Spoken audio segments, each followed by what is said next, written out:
Doing column number 2, which is the carbonate ion, which is CO3 with a -2 charge on it. Get that out of the way. So we need 2 sodium ions for each carbonate, so we don't have to do anything with parentheses or anything since there's only 1 carbonate ion. So Na2CO3, sodium carbonate.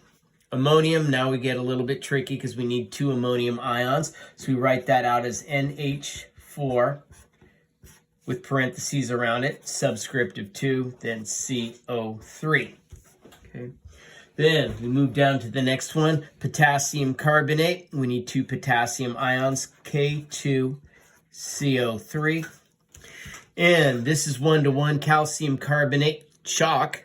Calcium carbonate, it's 1-to-1. They already cancel out, so all you have to do is CaCO3, calcium carbonate. Likewise with magnesium carbonate, +2, -2, they already cancel out, so you don't have to do anything, MgCO3. And then getting down to the bottom right here, zinc carbonate. Once again, it's 1-to-1, so you don't have to do anything since the charges cancel out, ZnCO3. Okay, moving up to the top, we have iron 3. So this time we're going to have to get complicated and we'll have to use our parentheses for the carbonate ion because we'll need 3 carbonate ions and 2 iron ions. So Fe, then a subscript of 2, open your parentheses, CO3, there we go, make that look like a 3, and then we need 3 carbonate ions on there. All right.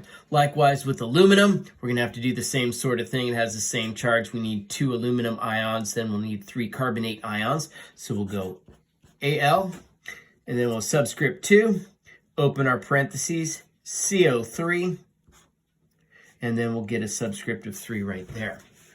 Okay. Cobalt, same thing again. Be really careful. Capital C, lowercase o, capital C, capital O. Be careful with that. So we need 2 cobalt ions. So CO2, open parentheses there, and then CO3. And then we need 3 of those down there.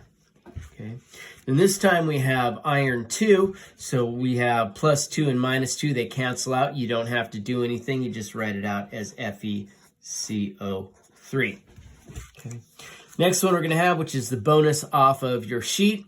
Most of you didn't have that sheet anyhow. This one is going to be hydrogen carbonate. So we need to get 2 hydrogens for every carbonate ion. So it's H2CO3. Common name for this is going to be carbonic acid. We'll get to that once again in a couple of chapters. Finally, we got weird stuff with tin on this one. You can factor out, if you can factor things out, you can factor out a 2 here and a 2 here. They try to go as simple as possible when you're doing ionic bonding. So this would be, we would need 1 tin, and then we need 2 carbonates, CO3, with a 2 like that. So you can factor 2 out right there, and you would have SnCO3